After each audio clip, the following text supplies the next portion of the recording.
There's just no two ways to say it, guys. Now is a great time to be a PC gamer. The recent launch of Ampere offers a record-breaking performance leap over Turing at a very reasonable cost. That being said, obviously not everyone has the budget for something as extravagant as an RTX 30 series or even 20 series card. Although I do want to mention, that reminds me, that this RTX 2070 Super, for those of you who are on more of a budget that can't afford a 30 series, but maybe a 20 series card, since 20 series cards are currently undergoing a large price drop ever since Jensen announced 30 series. So if you can't afford 30 series, but you still want ray tracing, you may want to look at getting into the 20 series cards. Although I'm getting a little bit sidetracked here. The other day I was at Micro Center and I noticed that they're selling this RX 570 Power Color model from Red Dragon Design,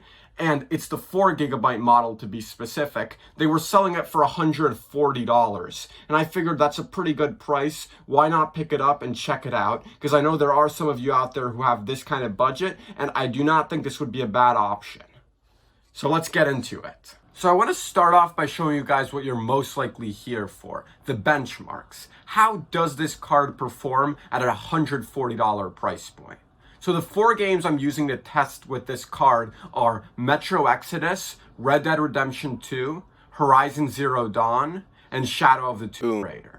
Those are all relatively recent, somewhat demanding titles. And the reason I chose those is because this is supposed to be the scenario for gaming in 2020, and I want to make a realistic scenario for that. If I test games that are not as demanding or older, it's not really going to recreate what you're probably going to be wanting to play. So I'm testing relatively demanding AAA games as a reason for that. Here are the full specs of the machine I'm using to test the RX 570 with. Keep in mind that all benchmarks were obtained while gaming at 1080p and without any overclock applied to either the graphics card or the CPU. So, without further ado, let's get right into it.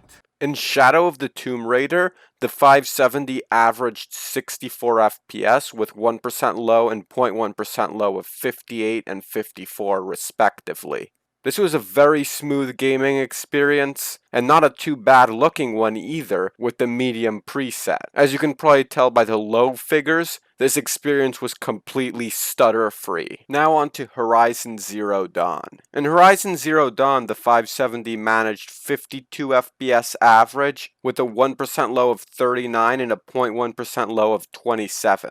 Now these numbers are fairly reasonable, especially considering the fact that Horizon Zero Dawn did come out just this year. That being the case, I didn't really expect the 570 to be able to get almost 60 FPS in this game at the second highest setting. Now the 570 performed perfectly fine in Horizon Zero Dawn once I actually got it to complete the benchmark properly. You see, it kept on only loading in like half the textures and getting way higher FPS than it should as a result, but the game looked entirely terrible and unplayable.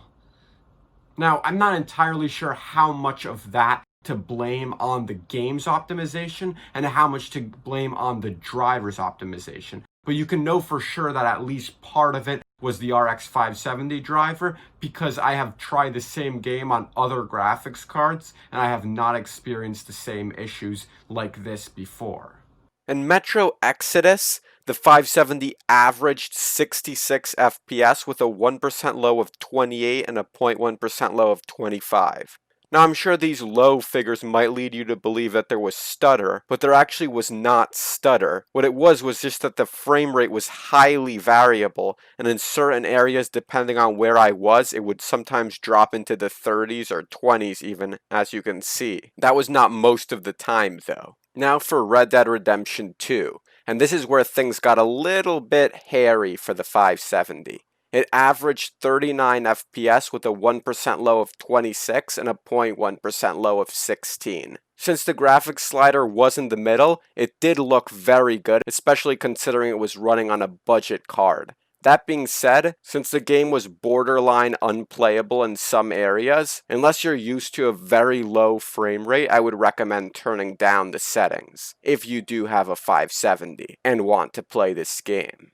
One thing I want to bring up is just how loud the card is. Some of you might really care about it, and some of you who wear headphones might not really care at all, but either way, this is one of the loudest cards that I've ever heard under load. Luckily, it doesn't ever get up to 100 while you're just gaming unless you actually set it to that. But when it is at 100, it is just ridiculous. And even while you're gaming and it's under load for a while, it still does become quite obnoxiously loud at times. I'm not talking like the PS4 does under load. Those of you PS4 owners will know, of course. I've mentioned that in another one of my videos, actually. But yeah, it does get extremely loud. So if you do care a lot about that, maybe consider that. If you're a headphone user, of course, it probably doesn't matter. It is perhaps because the fans are so loud that this card does get quite good temperatures. Under full load, and I'm talking playing Crisis Remastered for about 3 hours on this RX 570, poor thing, it only hits 76 degrees Celsius at max. And if you think that's bad, my RX 590 at times hits 86 Celsius under load. So yes, 76 Celsius, not bad at all. Although do keep in mind that I do have two fans installed in my case, a 120 millimeter exhaust fan and a 140 millimeter intake fan. Although they're installed higher up, probably doesn't affect the temperatures that much of the graphics card itself. Also, contrary to what you might expect given its name, it is called the Power Color Red Dragon RX 570. It does not draw a lot of power. It sort of disputes the idea that AMD cards tend to be power hogs. It only draws 150 watts of power under max load. And what's more, it only uses one 8-pin connector, which is pretty good for those of you who might not have too many connectors on your power supply. So I just want to take a moment to talk about aesthetics, since I know probably some of you guys are going to care about that at least a little bit. So I don't know about you, but when I hear Power Color Red Dragon, I think this card's probably going to look pretty sick. And I don't know, I was a little disappointed. I don't know about you guys. I don't know if this is the most sick looking card. That being said, it doesn't look bad, and it does at least have this red dragon here, although it's not RGB or anything. Not that you could really expect RGB at this type of price point. But it's not a bad looking card. It has notches. I don't know how well you guys can see that, but it's not, clearly they put at least some effort into how the card actually looks. And although you're probably not going to see most of this unless you side mount it and you have an entirely clear case panel, what you are going to see most likely is this thing here, this opening, and I actually like that they did that. Not a lot of manufacturers do that. I think the opening looks quite good, so you can actually see part of the PCB itself.